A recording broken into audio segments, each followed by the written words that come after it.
Hi అండి, అందరికీ నమస్కారం. ఈరోజు నేను చేసే రెసిపీ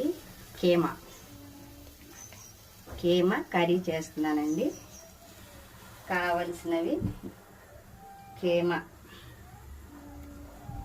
తెచ్చుకుని శుభ్రంగా దాన్ని ముందుగానే వాష్ చేసుకుని అందులో కొద్దిగా కారం వేసుకొని పక్కన పెట్టేసుకోవాలండి.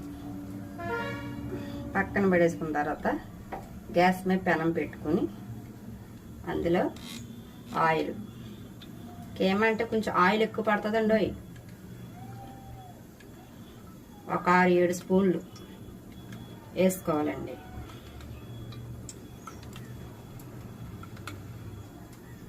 వేసుకున్న తర్వాత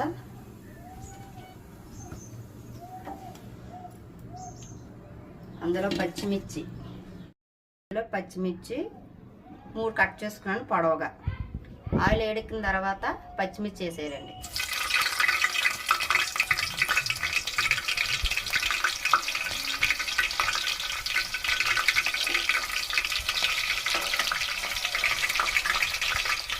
తర్వాత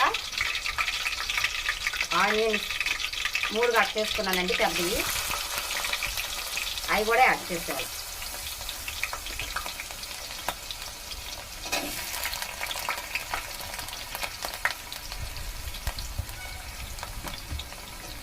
యాడ్ చేసుకున్న తర్వాత కొద్దిగా కలుపుకోవాలి. కలుపుకున్న తర్వాత అందులో పసుపు వేసుకోవాలండి. ఇప్పుడు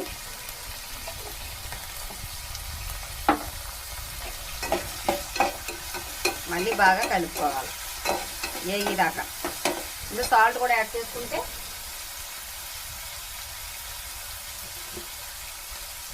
ఉప్పు వేస్తున్నానండి, సాల్ట్ కాదు ఉప్పు వేస్తున్నాను. ఉప్పు వేస్తే త్వరగా వేగిపోతాయి ఉల్లిపాయలు.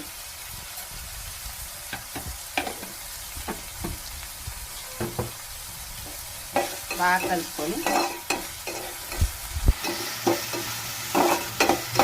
కాసేపు మూత పెట్టేసుకున్నామండి.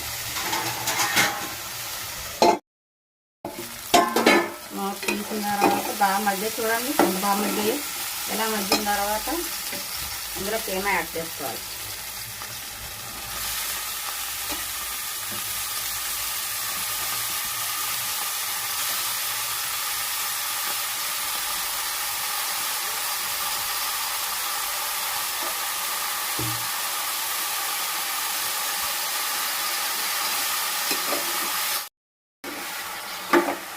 బాగా కలుపుకోవాలండి.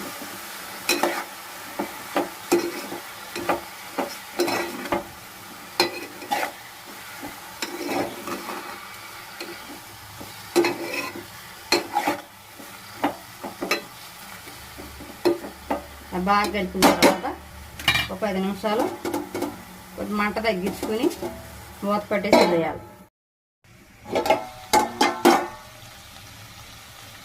ఇలా బాగా దగ్గరగా అయ్యేదాకా ఉంచుకున్నాం కదండి. ఇప్పుడు ఇందులో కారం మీకు ఎంత కావాలితే అంత వేసుకోవచ్చండి. నేను 2 స్పూన్లు వేస్తున్నాను.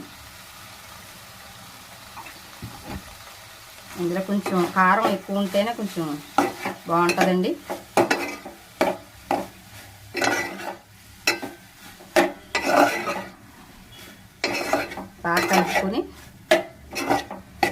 బాగా కలుపుకున్న తర్వాత అల్లం పేస్ట్, అల్లం, వెల్లుల్లి, గసగసాల, జీలకర్ర రాయిలో వేసి దంచామండి.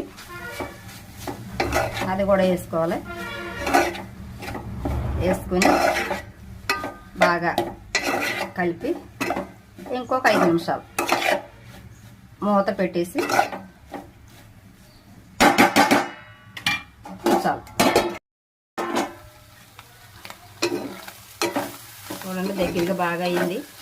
ఇందులో కొంచెం వాటర్ వేసుకుందామండి.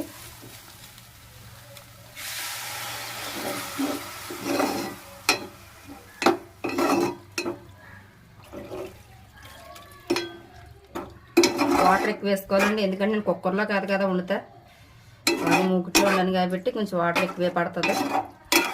వాటర్ ఎక్కువ వేసుకొని బాగా కలుపుకొని మూత వేసుకోవాలండి. అంతే, ఒక 10 నిమిషాల తర్వాత మళ్ళీ కలుద్దాం. ఇంత దగ్గరగా అవ్వాలండి. వాటర్ అంతా చూడండి ఎలా పోయిందో. వాటర్ అంతా ఇంకిపోయి ఆయిల్ కూడా కొద్దిగా పైకి వచ్చింది. ఇంత దగ్గర అయ్యేదాకా ఉంచుకోవాలి. అయిపోయిందండి. లాస్ట్లో కొత్తిమీర యాడ్ చేసుకొని స్టవ్ ఆపేసుకోవాలి. స్టవ్ ఆపేసుకున్న తర్వాత బౌల్లో తీసుకుంటానండి.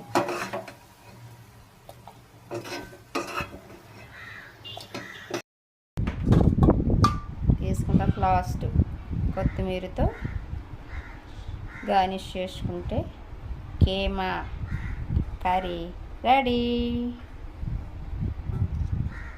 నెక్స్ట్ మళ్ళీ వీడియోలో కలుసుకుందామండి. బాయ్.